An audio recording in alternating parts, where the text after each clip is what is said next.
All right, we're going to get started. Hello there. Good evening. Welcome to the Youth v.Gov student panel discussion. My name is Kesa Ahumana, and I'm the Director of Development at Women for a Healthy Environment. We're so grateful to have you join us tonight for what promises to be a powerful and inspiring conversation. At the core of Women for a Healthy Environment's work is the belief that a healthy environment is a fundamental right for all. We use a scientific approach to drive equitable solutions, focusing on advocacy and community engagement to address environmental challenges and create lasting positive change. Our 4 key programs, Healthy Homes, Healthy Schools, Healthy Early Learning Centers, and Environmental Health Policy, tackle the many ways in which our environments impact our ability to live, learn, and thrive. Our community health workers and public health experts work hard to ensure individuals, particularly those within vulnerable communities, have the tools, access, knowledge, and confidence to create healthier spaces and advocate for a cleaner community for all. No person's long-term health should be determined by their zip code. Tonight's event is grounded in the documentary Youth v. Gov, which follows 21 young plaintiffs suing the US government for its role in the climate crisis. Hopefully, everyone on the call has been given a chance to enjoy this amazing film. But if you haven't, it is available to stream now on Netflix. Youth v. Gov is a profound example of youth leadership and constitutional climate action. And tonight, we have the privilege of hearing from 4 local youth leaders who are making just as powerful an impact through their work in schools and the broader community. They're here to share their stories, their reactions to the film, and their vision for the future. As you listen to our panel of experts, please add your own questions to the Q&A, and we will address them in the latter half of the evening. Before we dive in, I invite everyone on the call to take a deep breath and enjoy a moment of silence with me. Climate work can be heavy, but it is also filled with hope and community. Let's hold space for both tonight and take a moment to center ourselves.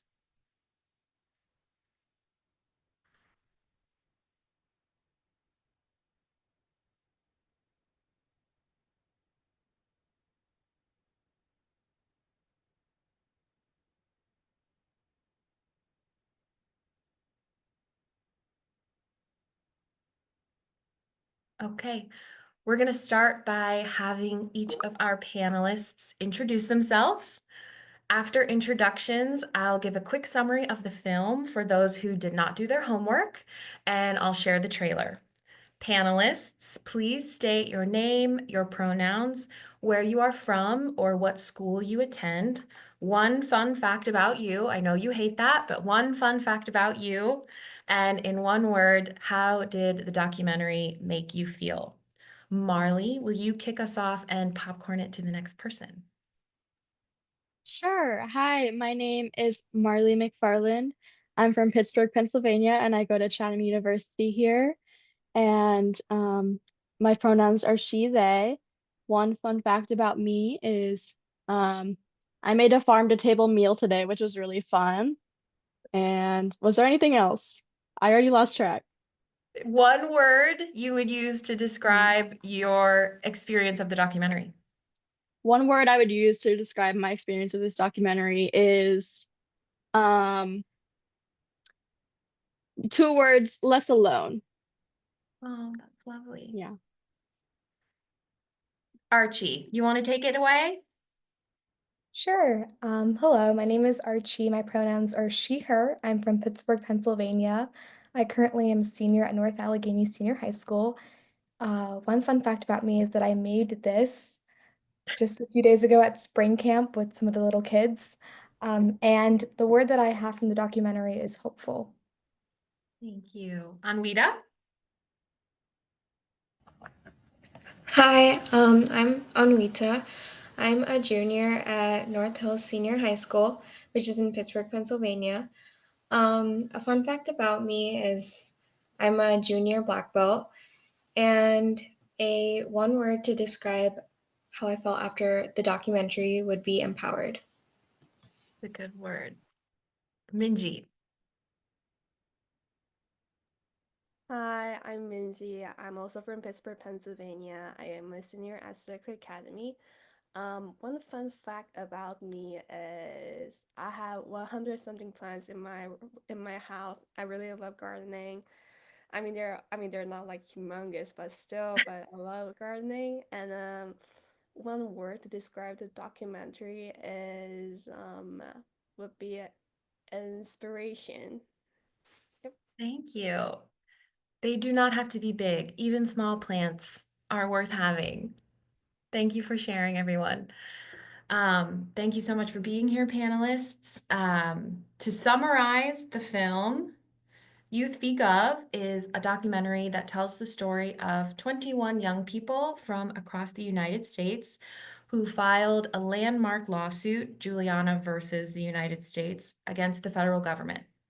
Their claim is that for decades, the government has actively promoted and subsidized fossil fuel use, despite knowing it could cause climate devastation.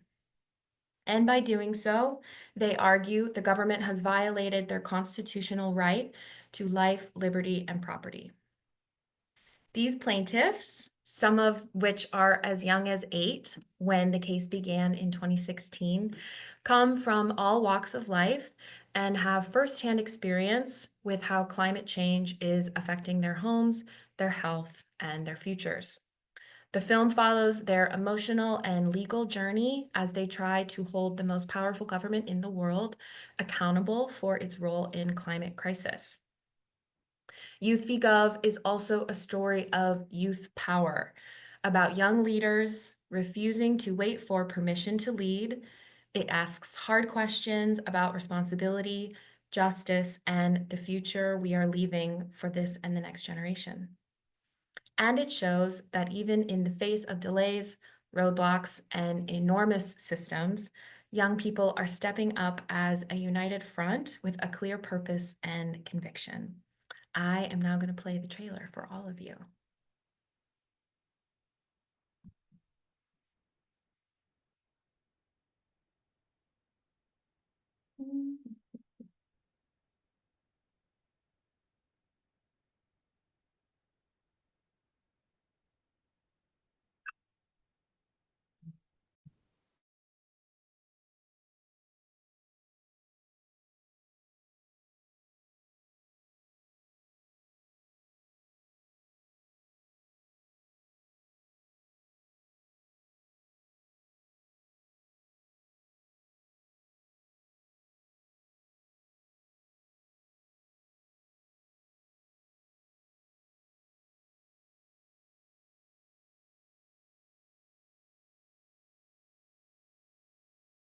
I'm hearing people can't hear the trailer. Is that true?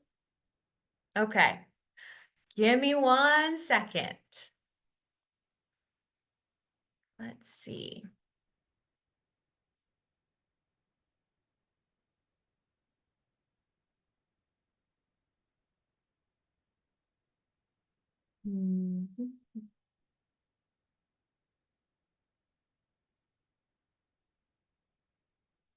All right, panelists, will you give me a thumbs up and I will restart and you tell me if you can hear, okay?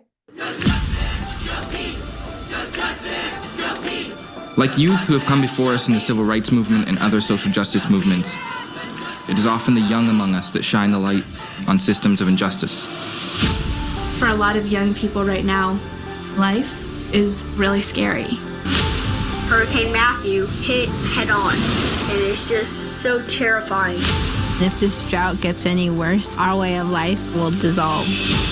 Just as my family's farm is threatened by climate change, so too are the very stability and vitality of our country. The government is taking actions that are directly contributing to the destruction of our planet. have evidence going back to the 50s that government and the fossil fuel industry knew that if they continued to burn fossil fuels, that it would cause catastrophic impacts. That's when they started editing climate reports. Is all because of choices that we had no participation in. And I'm scared for my future. It's the greatest dereliction of civic responsibility in the history of the Republic. 21 young people ages 11 to 22 are suing the federal government over policies they say are destroying their world. We are not willing to wait around for someone else's timeline to dictate the trajectory of our lives.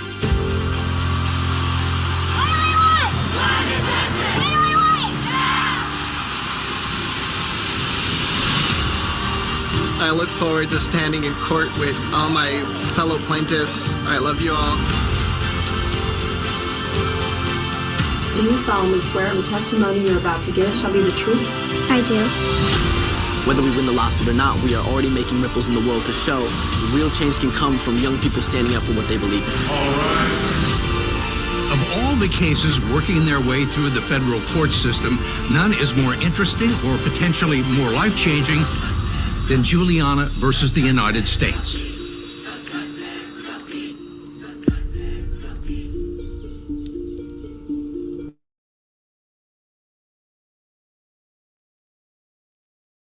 Okay, can everyone hear me okay? All right, let's dive in and talk about the film itself. Panelists, doing your own regional advocacy work, what was it like viewing this film? Minji, I'm going to call on you to start. It was really inspiring because all of these changes just don't happen in a day. Like in terms of like the women's suffrage movement, I mean, we didn't get our voting rights just in one day. It didn't help.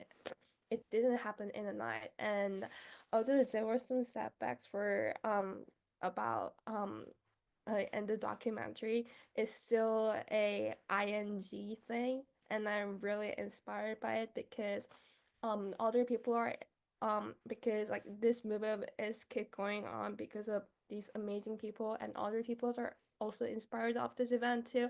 And I don't know, it just gives me hopes and everything, and I hope someday I would also do something that I'm interested in like this. I feel like you're already doing it, Minji. Does somebody want to respond to what Minji said?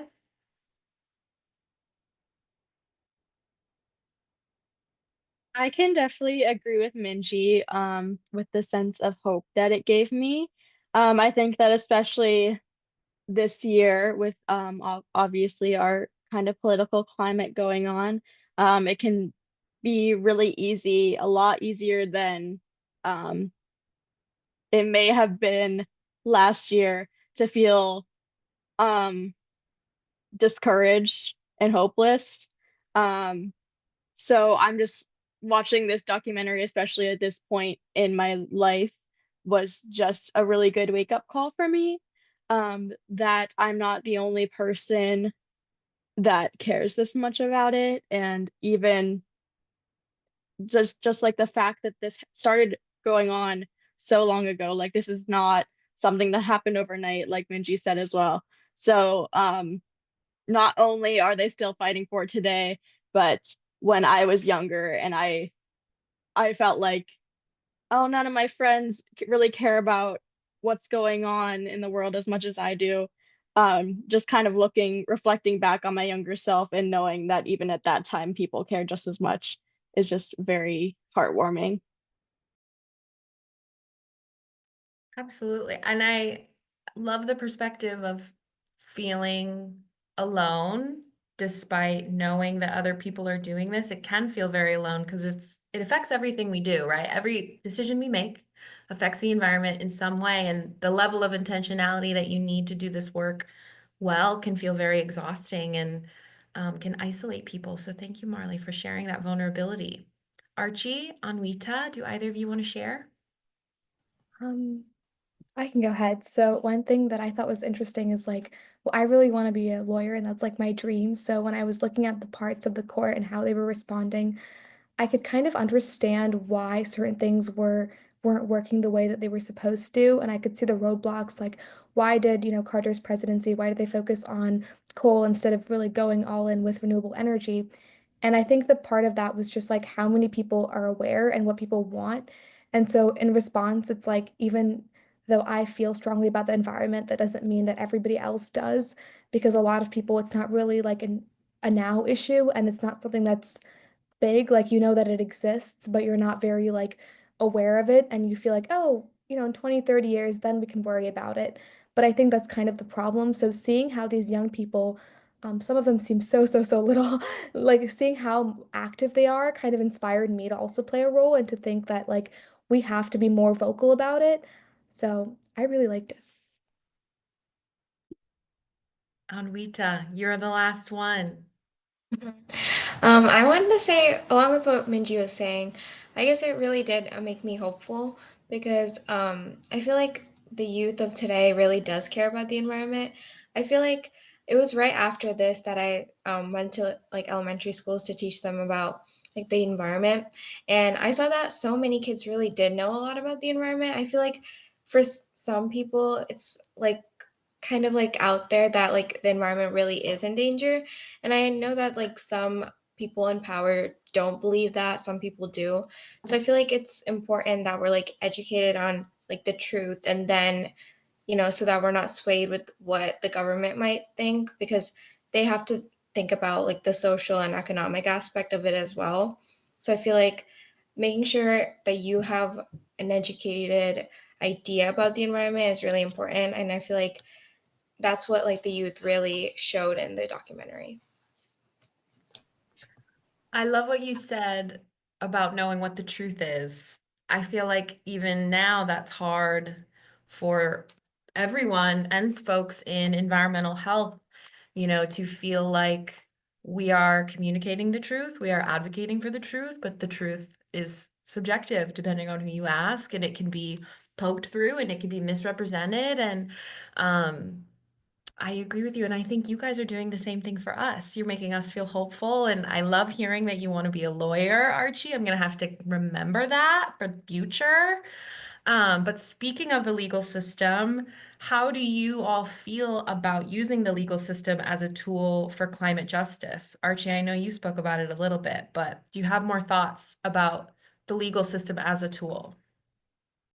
Um, I do think it's a great tool. I think that that's kind of why like they went that direction, because that's really where all the policy is, and that's where you can basically, I don't want to say force, but implement it. Though I think currently what we're seeing in this political climate, as Marley mentioned, and as we're seeing different administrations, we're just noticing that that might be a bit more tricky. And so one of the things that was going on in the movie was the fact that the federal courts did not believe they had that power. And that's kind of a question of how over time the Constitution and the way that we view it has changed. And so there are a lot of issues today that are very important that the Constitution does not mention. And so there's an argument of people saying, well, we should have it. Our founding fathers did not think about global warming 200 years in the future. And so we're here being like, this is important, but there's people who are arguing on both sides and saying, oh, we agree with you, but we don't see like a direction for it. So I think it's really interesting. I would be curious as to whether people can find a way to come together on that issue and say that, okay, how can we ensure that we're following the Constitution and following our legal system that we've like upheld, and also make sure that we're acknowledging the fact that the world is changing. Absolutely. Does somebody have a response to Archie's point? Yeah, I wanted to say that I feel like in today's world and like in a realistic point, you have to have like some power to like influence like what we want. So I know that whenever we were like discussing at YCAC about what projects we wanted to do, a lot of people were bringing up the connections that they had to make these plans go through. And I understood that our connections really help us get to the point that we want to be and get our voices actually heard. So going through the government, going like making it a case, making it a documentary, I feel like that's the way that you get your points heard. So even though it might have not ended the way they wanted, I feel like going to that national level, like definitely is going to make a difference because all of us watched it. So we're definitely going to keep that in mind when we move forward.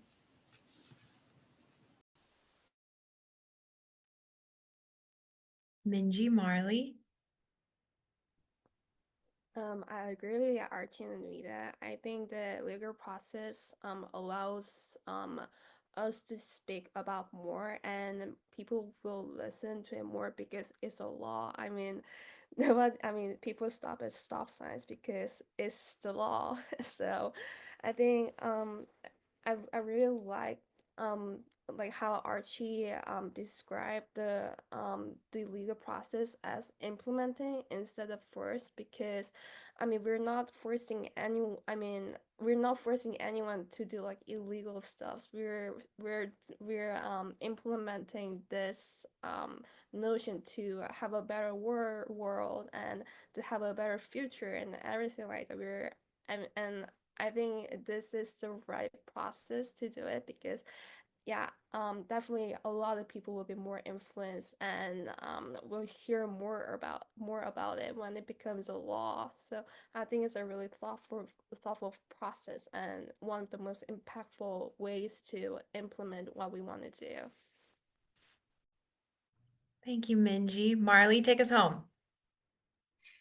Yeah, I mean, I agree with everything that they said. Um, I think that my first reaction to this was just like at the beginning of the documentary, seeing how the lawyer was able to kind of wrangle up these 21 young kids and make this big case against the United States out of it. Um, I was like, wow, that's really like a once in a lifetime opportunity. And I'm the oldest one here and almost 20. I still think about it and I'm like, if that happened to me, I would be so scared. Because something like that is really overwhelming. Just like at that large of a scale. And just the fact that that might not happen to all of us. And I guess just thinking about that and just remembering that even if something of that scale doesn't come across us in our careers as youth and climate justice, the smaller things matter just as much, especially even if we're still looking at it from a government level. Even just like going to our local government seems a lot less scary to me. And that's something that's really feasible for us. So I guess coming out of this, um, my take home message wasn't necessarily, okay, now I need to go to the Supreme Court. It was more like, now how can I take this and apply it to my community? And I think that's especially important right now, where local government is kind of the most important in terms of climate justice. So yeah, that's kind of what I got out of it. I want you to hold on to that point because I think it's really beautiful, and we're going to come back to efforts of advocacy on any scale. So I want you to hold on to that. Thank you for that share, Marley. So what inspired you to become involved in environmental activism? Was it a person? Was it an event? Was it a movie? Who wants to start? I can start. Um, so I like moved around a lot. So I like for most of my childhood I lived in California, and then I came here, and then also during like vacation times we used to go to India. So I feel like I've seen like many different like extremes, I guess, because California is definitely like very hot. I lived there during the drought, so I mean, it was always kind of surprising to me, and I really never understood it because I was so young. But it just didn't make sense because California is such a beautiful place, and to have a drought there, it really like you could like see the like effects of it. And then whenever I went to India, I remember I love beaches, and we went to a beach there, but there was so much pollution there that you could like literally see the trash. You couldn't even like go in the beach, and like I was so sad because as a kid obviously I wanted to go to the beach and like play. So these like little things that I picked up through my life, I feel like last year when I was selecting my classes for high school, I picked AP Environmental Science, and that like really opened my eyes to like how big like the effects are of like everything that we're doing, like the issues with the environment. I guess that like really helped me understand like where we are right now, because I feel like I feel like it's kind of downplayed. I never really understood that it was this big of a deal. So after learning about that, I actually met some friends that were in YCAC, and and then I was like, okay, I'm definitely doing this, and I really love it. I think having a group of people like this really like involved in the environmental movement really helps me understand how all you can help and how you can like anyone can make a difference. Can't do it alone. Anvita, I hope you can go to India again soon. Do you have another vacation planned? Not yet, but I hope soon. I've never left the country, so I am very jealous. I bet it's beautiful there. Thank you for sharing. It is. Archie, do you want to go next? Sure. So for me, it was actually pretty funny because it was the summer, I believe, of my sophomore year, and I was looking for summer internships. And so I was Googling things and I reached out to Phipps because I saw that they offered something and I was like, cooking, and I love food. So, long story short, they had this whole Eco Leader Academy thing that they were doing. And then I was like, oh, so there's hair in my mouth. Like, I'll go ahead and try that out. And it was awesome and I learned so much and I was so active in that. And then I got like more active and for some reason these opportunities just kind of came in my path and I don't really know why or how. And my mom thought it was always interesting that of all the things, I just felt like it chose me instead of like I chose to go into it. And so I think the more that I've been involved with it, the more that I've learned. And for me, environmental like justice and activism is all about education and just how much you can learn, what you can take away. And even now, like what I'm able to see from like what Anvita just said about like India and pollution and how that's really important, like how we view climate justice here is probably very different from how it's viewed in countries like India. Absolutely, and especially being in Pittsburgh and knowing about the air quality in this beautiful place that we love and our relationship to air quality and how a Pittsburgh person experiences it versus someone like me who came from Iowa, who definitely also has air quality issues but never thought of it in that way. Um, I totally agree with you. Our advocacy is it is born from our location and it is bred from our locations, and it probably fuels a lot of our work. Marley, do you want to go next? Yeah. So, well, I apologize to Minji, Amrita, and Archie because they did just hear the spiel yesterday when I was in another panel. But yeah, I guess my story was kind of similar to Amrita's, where it was kind of something that I was conscious of my entire life. Um, for my K through 8 education, I went to the environmental charter school in Pittsburgh. So I was just constantly used to like going out to hikes in Frick Park in my science classes and having like recess in the meadow. So that was something I was kind of constantly surrounded with. But looking back on it, it was kind of a coincidence because it wasn't necessarily like my parents wanted me to go into environmental education. It was just a charter school that I could afford. So it was kind of my financial situation that randomly put me in that, but I'm very happy that it did. So I had that throughout my whole childhood, and then I switched to a Catholic school for high school, um, where their environmental club wasn't a huge thing. There were a few meetings a year, but a it was never a huge ordeal. So my senior year of high school, I decided to kind of pick it up. This was once I had been in YCAC for um, well, I guess no, this was the year that I joined YCAC, my junior year. Um, so I decided to pick it up, and at that same time, my environmental club teacher saw that I was very passionate about it. I was trying to get the club off the ground, but at the same time, nobody was really that into it as me. I could tell that there were people that showed up to meetings, and I don't want to say that they weren't passionate about it at all, but it wasn't like it was never something that felt completely fulfilled in. So my environmental club teacher told me about YCAC, and I signed up basically immediately. Um, and then after that, I had my interview with Jennifer, who's our coordinator.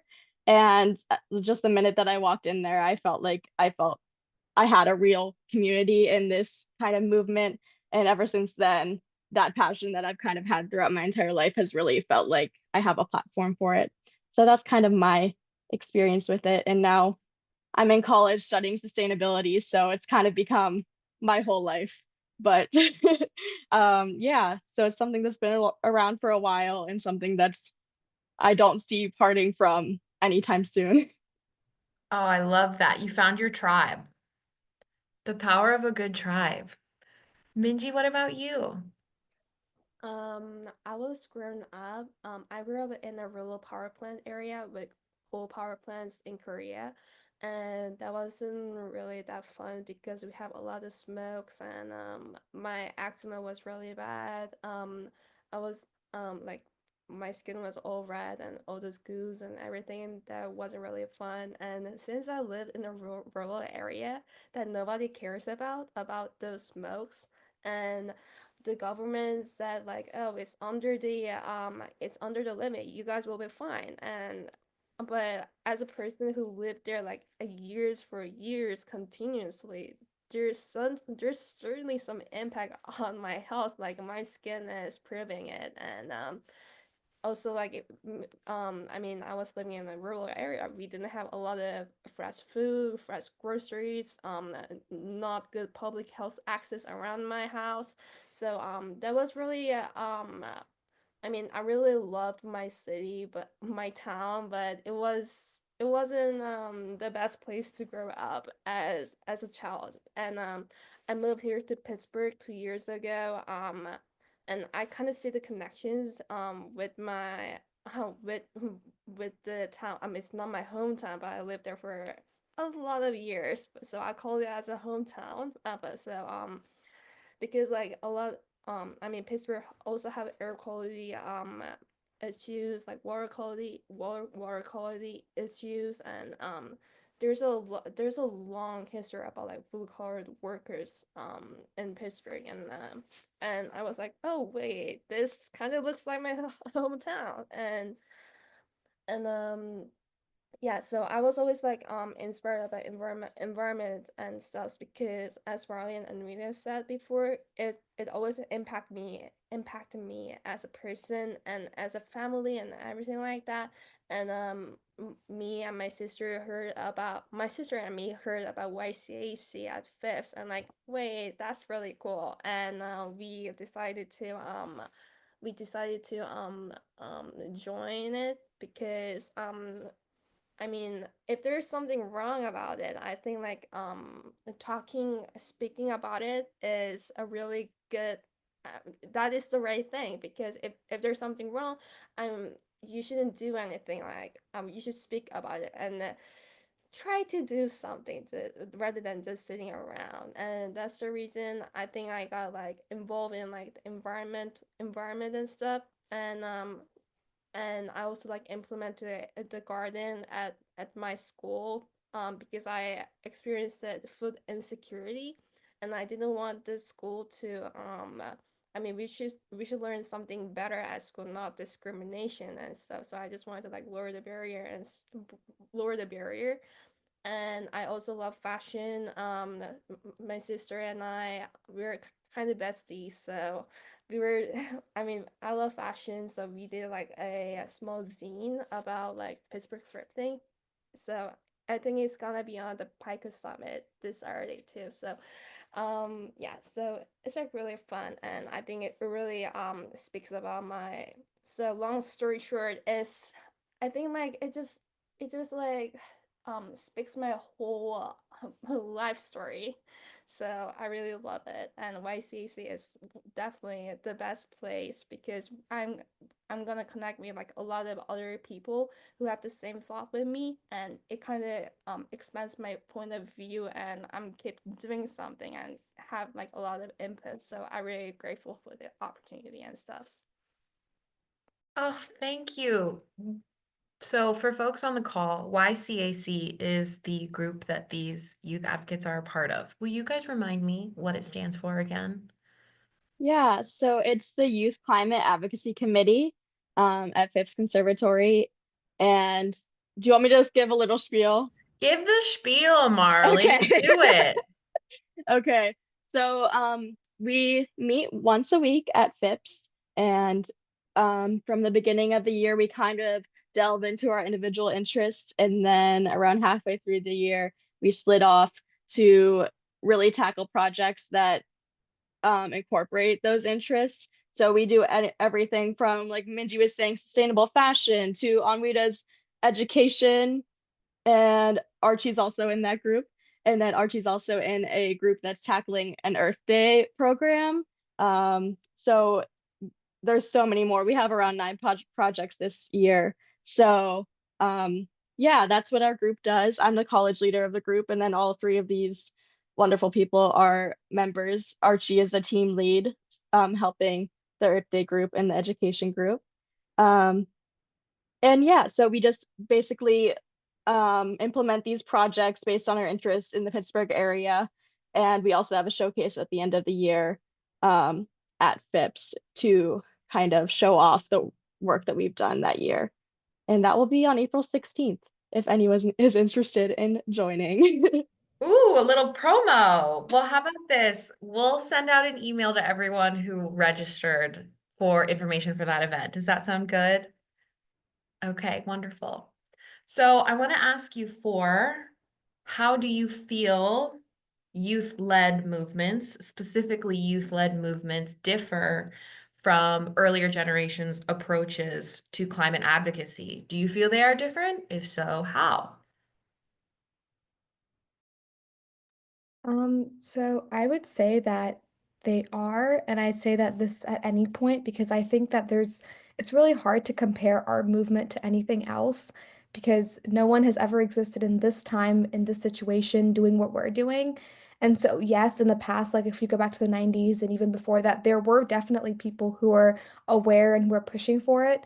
But now, in our day and age where we have technology and we have all of these resources and where climate change is ever expanding, the fact that we have these young people who are coming together, especially when so many people have a lot to say about, I think, upcoming generations, it's a very hopeful thing to see people being active. And I think that people are really utilizing social media and technology and trying to bring people together.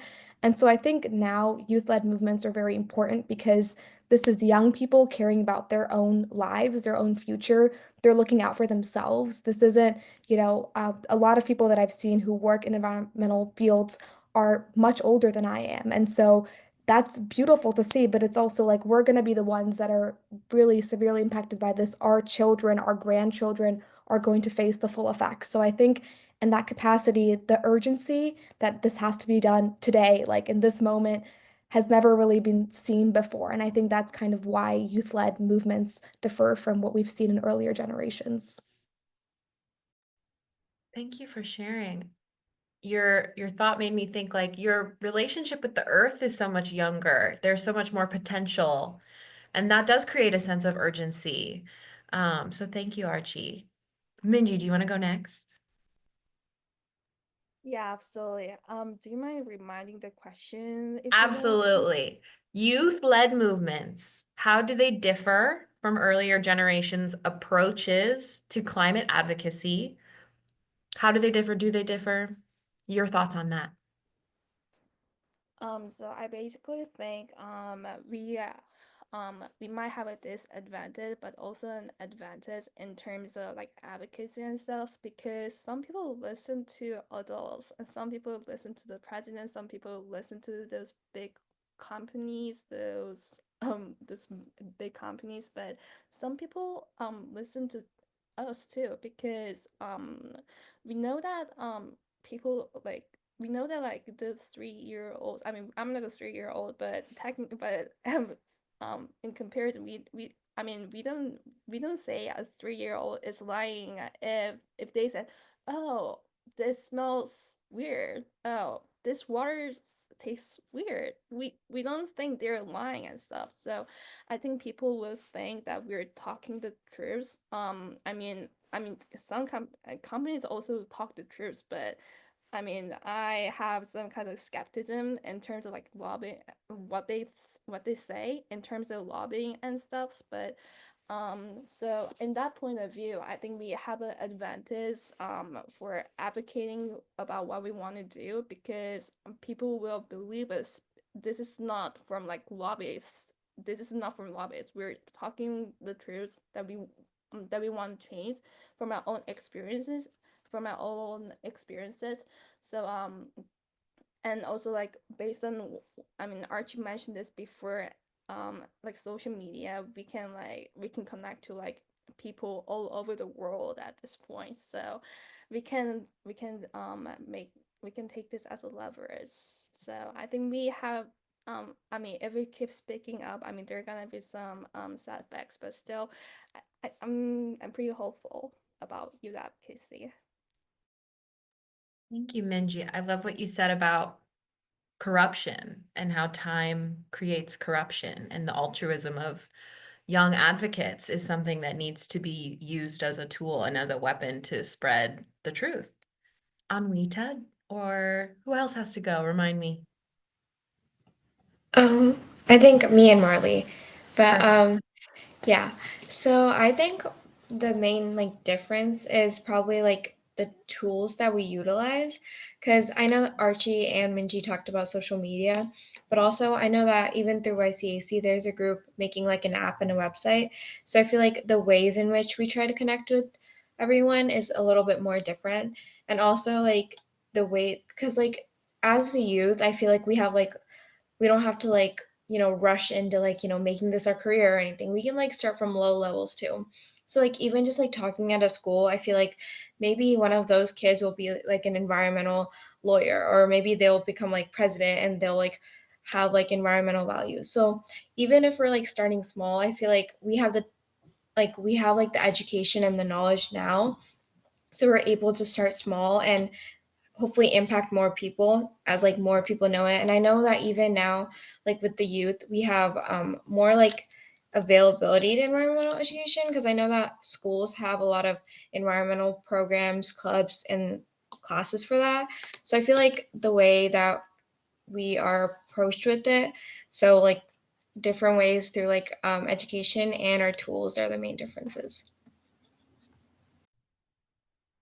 Yeah, information is kind of a double-edged sword. You guys have access to so much information that I did not have at your age. And I don't know if that necessarily is always a good thing. That can feel very overwhelming, I'm sure. Marley, do you have a response? Yeah, I agree with everything that was said. To kind of add on, well, this kind of connects to Minji's point from earlier, but something that I think about so much, especially as the kind of leader of this committee at Phipps, even though I'm not much older than most of the people there, um, it just makes me realize every day that I'm there how intelligent young people are, and that's really underestimated. Um, like younger kids are so intelligent, and I think that that's most underestimated, but especially when kids start to get into high school age, I think that there's really this notion that they aren't quite adults yet. And they're almost there, but they still don't have the power of adults. And I just think that's so false, especially seeing what everyone is doing in this committee, especially the three people here. Um, I just look at them and I know that they are just as intelligent as me and just as intelligent as Jennifer, our leader, just in different ways. And I think that's so special. And with that intelligence, I think that I can't exactly pinpoint the reason why, but youth, but especially this generation, I think is a lot more optimistic than past generations. Um, I think we, I can't speak for past generations because I'm only a part of this one, but just from my experience, I think that we are less likely to give up without putting up a fight. And I think that's something that I feel myself, but I also find very admirable in my peers. So I think that those two traits, along with everything that everyone else said, um, everything just really combines to make a skill set that's like rather undefeatable.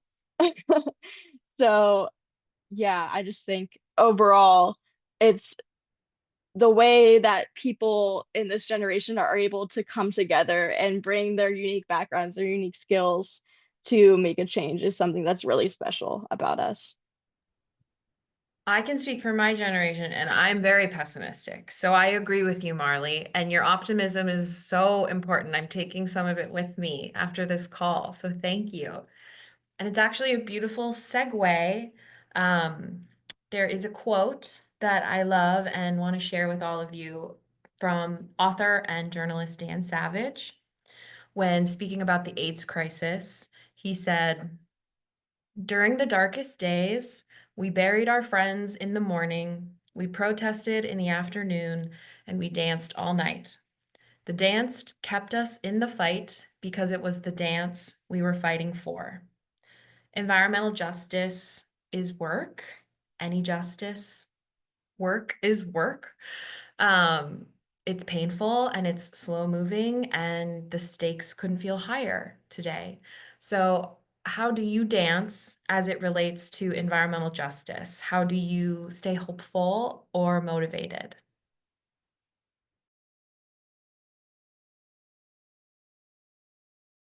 I can go first.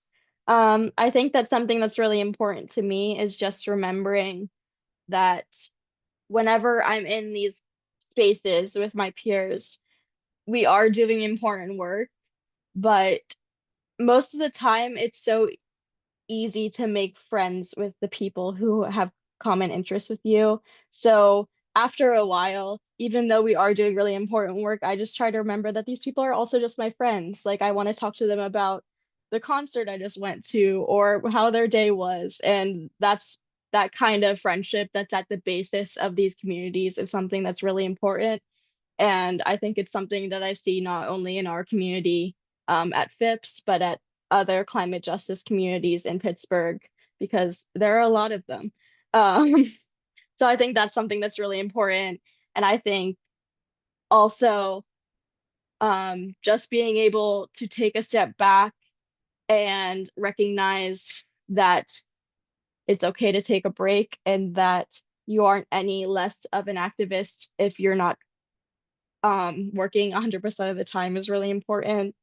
Um, I think that I don't know if this is kind of going on to off topic, but I think that there's kind of always this competition, especially growing up with the internet, um, kind of competing to see what activism is enough and if people are doing enough. If they're not doing enough, they're attacked. And I think that we just really need to kind of abandon that mindset and take on one that recognizes that we're all just doing our best. And it's okay to be passionate about something and not make it your whole life. Um, so I think that my way to kind of dance around the subject is to form relationships with people that share these interests with me, but also are able to take that step back with me and just be friends at the end of the day. That was beautiful. Thank you for that, Marley. Anwita, you looked like you were going to say something. And Yeah. before you do, I want to remind all of the attendees to put your questions in the Q&A. We'll be getting to those very soon. But sorry for interrupting. Please go on, No, Wita. you're good. Um, so for me, I feel like, especially with YCAC, since we're working in groups, I feel like these people have just become my friends. And, doing these projects have just become so fun. And even if there's that like underlying, like, oh, this is a little scary, I feel like doing it with friends just makes it so much fun. And I feel like we're doing, like, our whole YCAC group is doing stuff to prevent like these bad things that could happen. So I feel like that just makes me feel really good about it. And also, our team leads, Marley and Matilda and Jennifer, I feel like they're always reminding us to like be mindful and to like take breaks. I know Marley is always reminding us to take breaks, to keep ourselves, like do our self-care and everything. And I know that really helps me. And I know that Jennifer is just so positive with everything that we do. So I feel like having these like really positive people in our YCAC space really helps us. Thank you. Archie, do you want to go? Could you repeat the question? Yes. How do you dance as it relates to environmental justice? How do you stay hopeful or motivated? I think for me, it's mostly just like working with children, and that's how I stay motivated. And I said this to like by Stacy the other day. There was a little girl and she was talking about composting, and she was 4 years old, and I was like, "How do you know what composting is?" And she was like talking about how her mom composts, and I just feel like those people who know and who are so like active, especially with seeing children who care so much, that's kind of what helps me. And then I guess the other part of it is acknowledging that we're not going to be perfect all the time. We're not going to be as environmental as we claim to be. Like sometimes we will end up using a plastic water bottle. Sometimes we will do something that isn't, we'll go to the grocery store and we'll forget our bags and we'll have to use the plastic bags, the paper bags, and we're not evil for doing that. We're not bad people for forgetting. You could argue and say they should have had better bags, but it's just the idea that like I think for me it's just acknowledging and giving yourself peace with it and telling yourself that it's okay. And so yeah.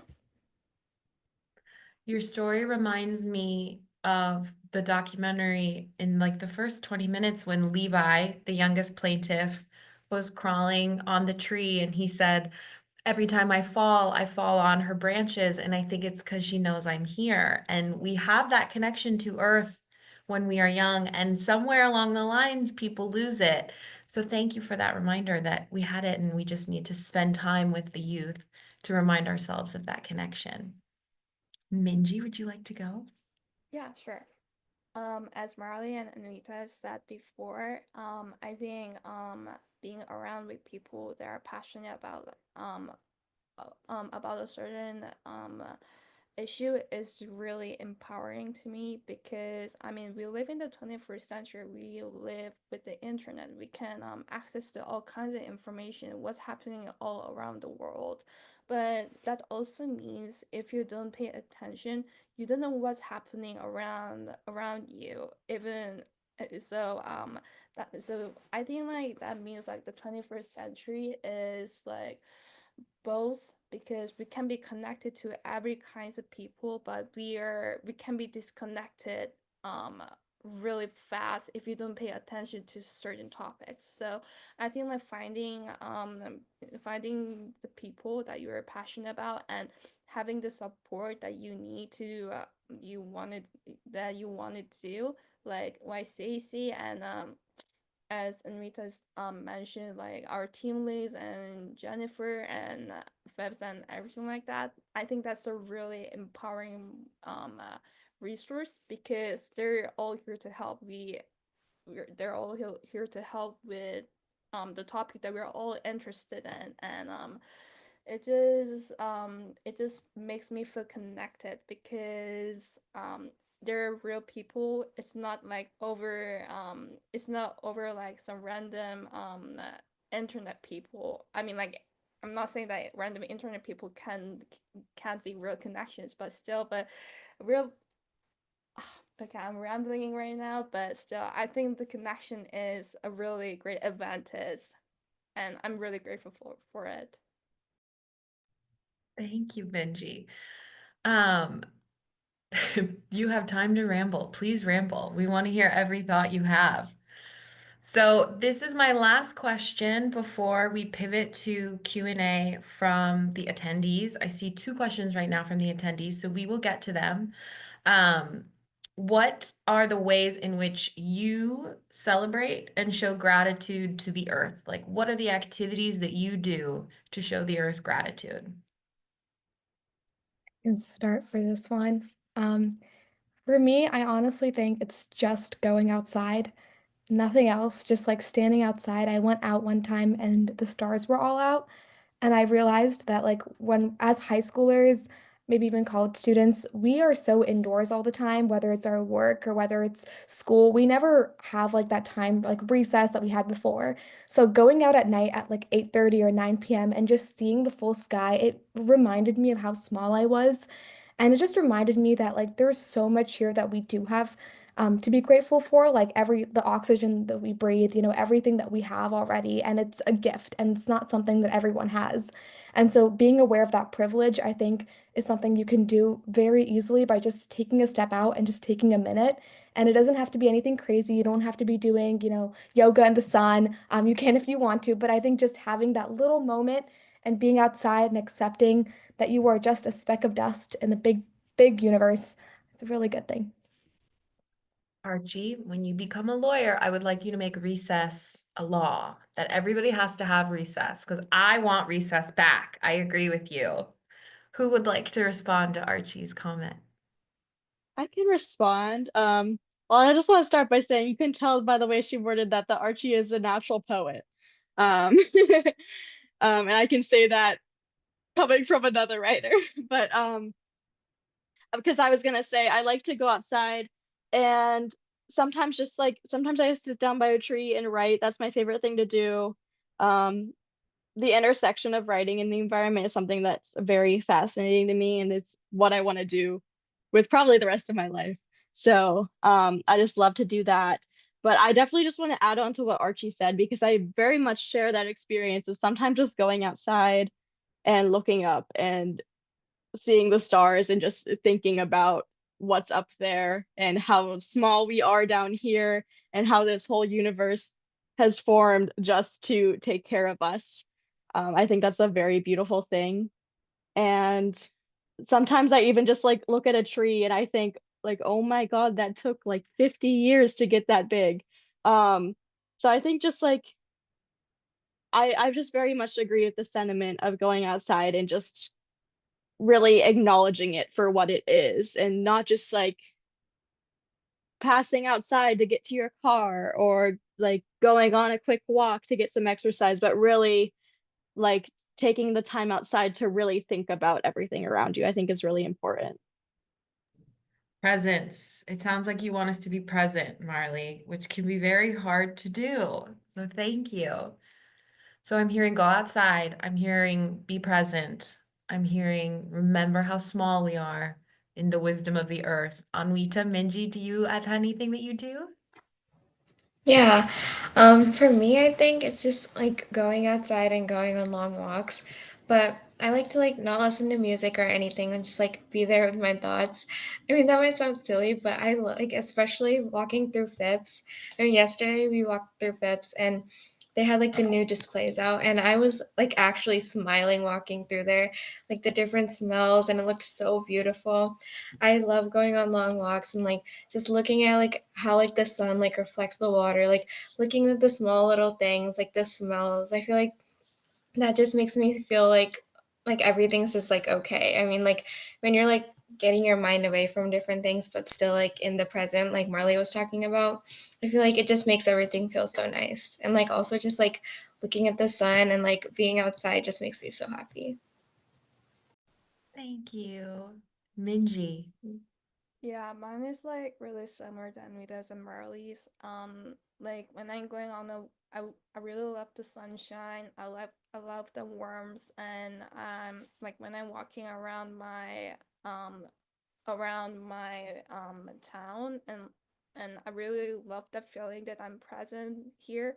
Like I really love the feeling that I'm on this earth and I'm connected to this I don't know, this ecosystem or something, those fancy words, but I like to feel connected with I'm, I love to feel connected with by doing this really small things, just like walking around or like just doing nothing and just look at the sun and everything like that. So I think, and also gardening, it just feels so nice to smell the dirt. So I think that's all very much. Thank you. Okay, we're going to pivot to questions from the attendees. First question is from Mike Davis. Thank you, Mike. Do any of you see yourself leading organizations in the future to help with your vision of helping our environment? Archie, you perked up right when I asked that question. You want to go first? Um, Hold up. I'm trying to make sure I have the good question. I don't know about necessarily leading an organization helping with the environment, but I definitely want to be a part of one. I want to be supportive. I think that you need all kinds of people in these organizations, and so if I have any kind of legal perspective I can offer in the future, I think I would be very, very delighted to participate in that way.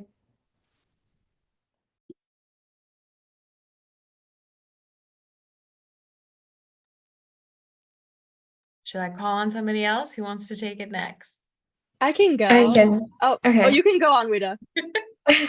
Sorry. I was just gonna say that, like Archie said, I would love to be a part of one or maybe even start my own in the future. I think I want to go into like sustainable business. So something with sustainability, no matter what I do. But I feel like maybe in the future I can like start my own business and try to be sustainable with what I do. And that wouldn't be an initiative, but somehow kind of get into that like sustainability environment thing. But also like that would be so cool to start my own initiative. So if I could, I definitely would. But I don't know. I definitely would if I could. Don't be afraid of leadership. I'm hearing apprehension to leadership, and I think these questions are the universe telling you all that we need you as leaders. So do not ignore the call if it comes to you. Marley, do you want to go next? Yeah, sure. Well, I agree with them just about being in an organization that you're passionate about. I think that's the first thing that matters above all else. Like, um, just having a role at Phipps already is very fulfilling for me. And I know that, I mean, like 4 years ago, our committee didn't exist. So even like creating those own little initiatives within a bigger organization that you're already a part of, um, like Jennifer did, is something that's just as important. I think that personally, I do want to branch out eventually. I would love to um, kind of incorporate my love for writing in the environment, like I was talking about before, and do something with that, creating some kind of magazine or just anything that allows people to kind of share their voice in that way. Um, I know that there are some organizations that already exist for that purpose, but I think that creating my own is something that is definitely a little bit of a dream of mine. Um, and I have started to kind of develop something like that in the past. So picking that up again when I feel like the time is right is something I definitely see in my future. But overall, I think that something that I've learned from my role in Phipps is that you can really um, create your own initiatives no matter where you are, no matter how big or small. So kind of just to respond to Anwita and Archie, um, I think that we're all kind of doing that in our own little ways here already. Because if you think about it, like the individual projects that we develop every year are our own little initiatives within Phipps. So I think that we're already off to a good start. And yeah, I think that if it ends up fitting into my kind of journey along the way, I would love to do that. But as long as the work is fulfilling, that's all that I care about. The power of grassroots advocacy, right? Does anyone else want to answer the question?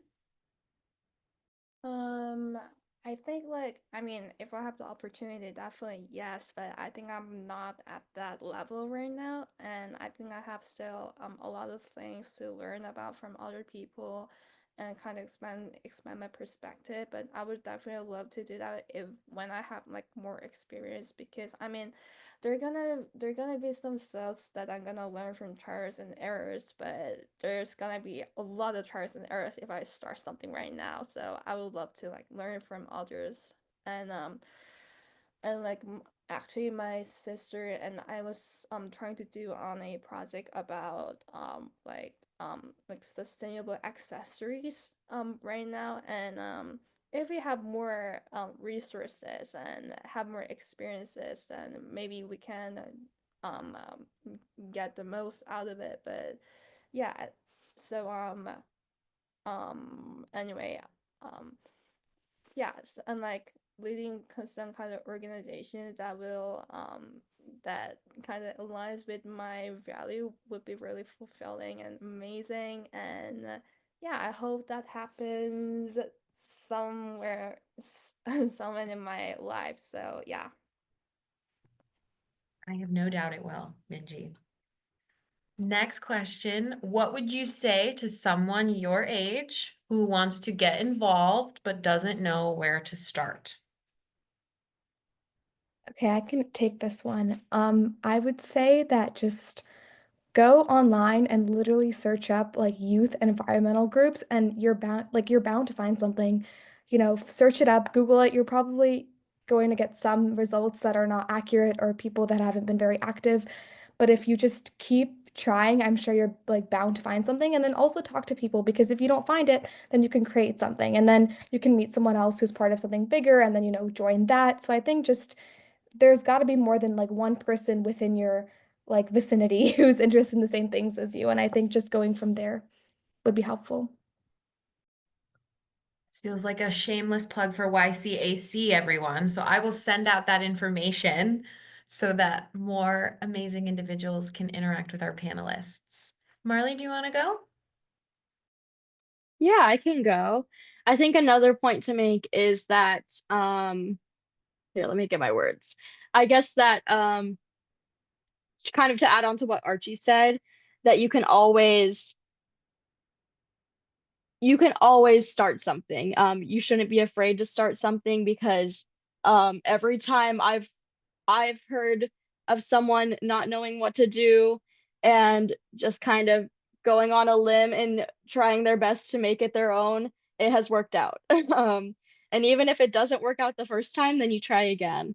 And I think that it can be really scary if you're going out on a limb on your own. You can be scared that other people won't want to join you, or that it just won't work out the way that you want it to. But I think it's just important to remember that sometimes it doesn't always work on the first try.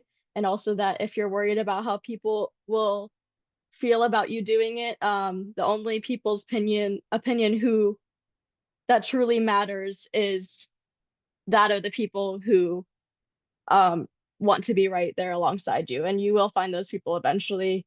I mean, it took me a while myself. So just like don't be afraid of failure. And that's something that I'm still learning myself. But yeah, definitely just don't be afraid to put yourself out there. Anwita, would you like to go next? Yeah, definitely what Archie and Marley said. I feel like that's like the biggest part of it. But another thing is, at YCAC recently we met environmental lawyers, and I feel like kind of educating yourself in the field first, just so that you understand like what issues there are, what solutions there are, so that you kind of understand like what part of it that you want to get involved in, and then also creating those connections, because making those connections and kind of learning what you want to like try to solve or try to learn more about is definitely going to help you get far. I know that I talked to my environmental science teacher whenever I tried getting into like the education thing, and that really helped me out. And also talking to Marley, who did education like past years for her project. So making those connections and also talking to people in the field. Thank you so much. Minji, you're our last, and then we have one more question we're going to ask. Okay, cool.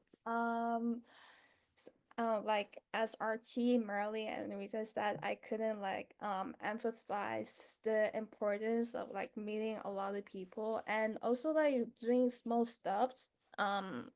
Even though it doesn't seem big at first, you can I think we always have the potential to make this kind of big and more impactful. And also, if even if it starts small, it's still impactful. Like it doesn't matter. I mean, size doesn't matter.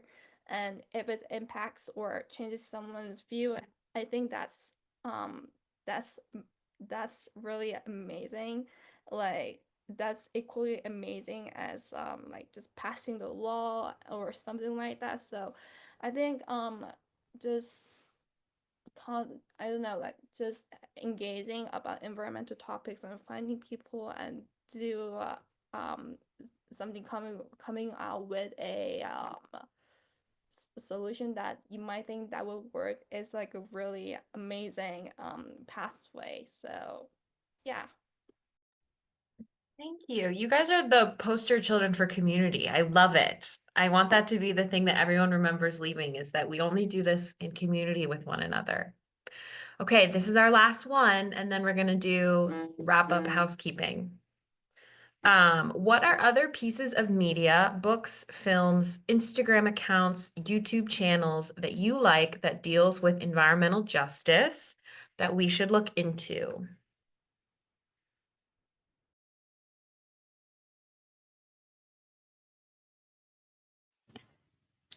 I think to start, I'm not so sure about like the media part of it, but I can do the one about Instagram. So, I have a local library near my house, and I teach kids, well, not teach, I kind of facilitate community service activities for kids. And recently I've been doing stuff with more like sustainable and like environment-based things after I got into it. So I feel like kind of looking into like your local places, like their Instagram accounts, because they might run something for the environment. They might have speakers coming in. So kind of keeping your eyes peeled on local places, I feel like there might be something that might be happening about the environment.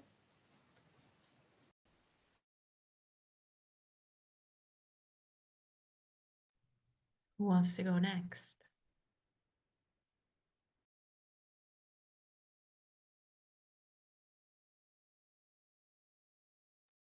All right. Seems I like, could oh, actually, Marley, you want to go?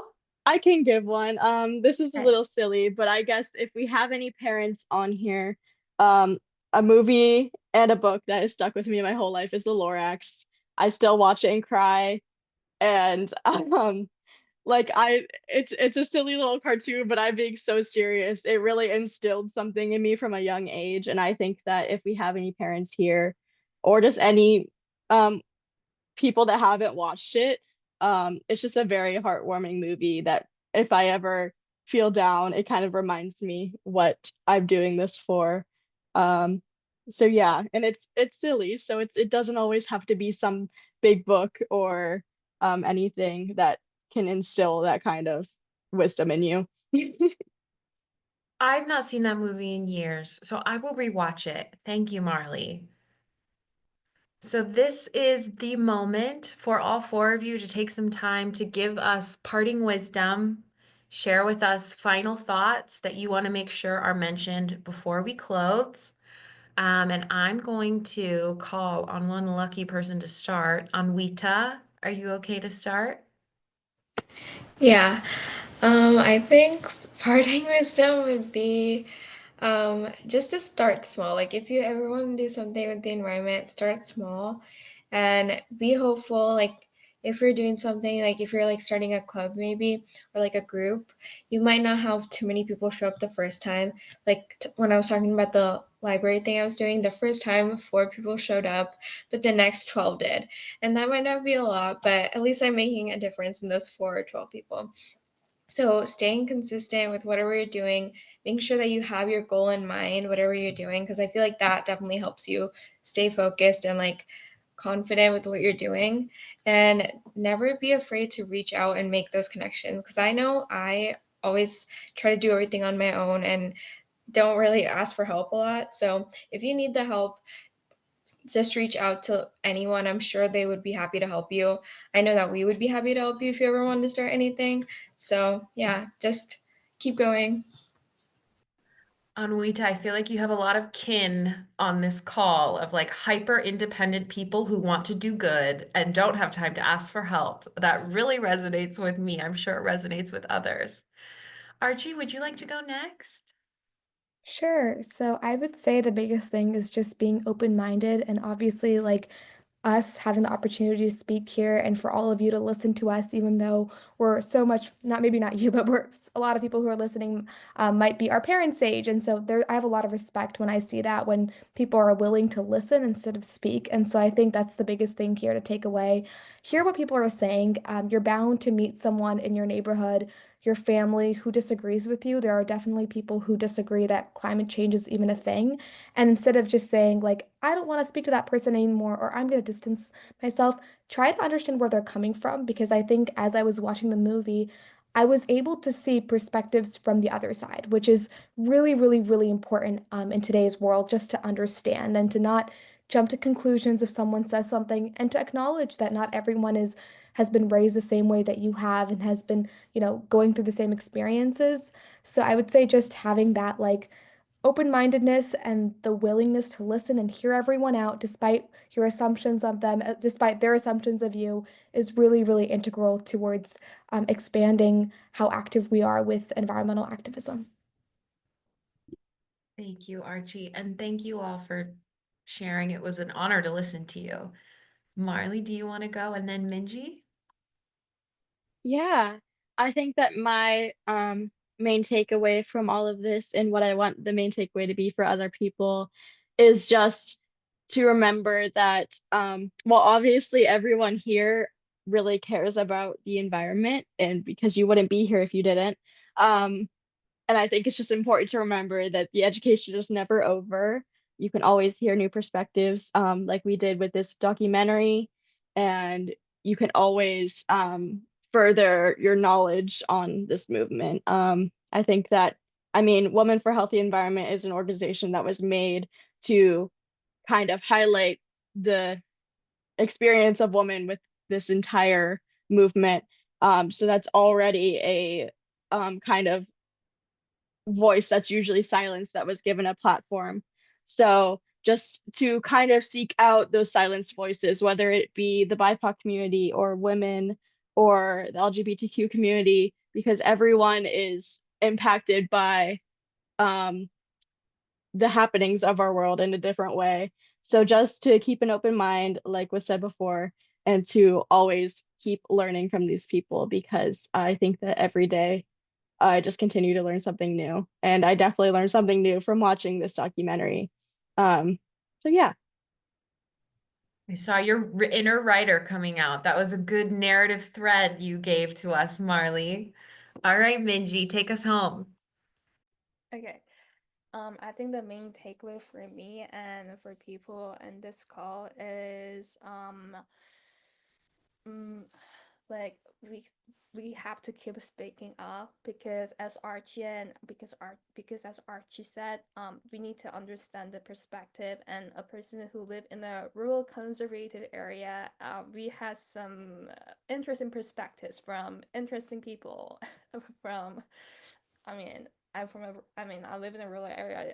They are really interesting people. So we so I think, like, even though they seem like the majority at a certain community, we need to keep speaking up, because that doesn't mean that they're not gonna change their minds. I mean, they're not gonna that doesn't mean they're not gonna change their minds. There always a gap that we can go through and kind of persuade them to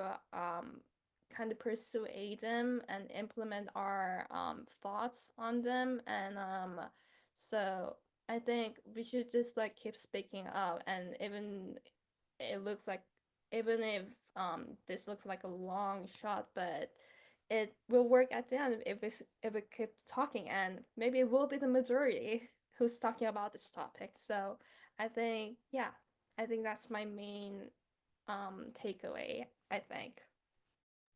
Well, thank you so much. Thank you for your wisdom, all four of you. Thank you for your generosity of time and the emotional labor of sharing your work and sharing your connection to this mission. I know that that is laborious, and I'm very, very, very grateful. Um, Thank you for having the courage to step into a fight that began long before you, and for carrying it forward for the generations that come after you. It's really lovely. So don't go away, don't leave, don't leave. We have some housekeeping. If you're feeling inspired, we have placed links and additional information in the chat. Please click on them before you leave.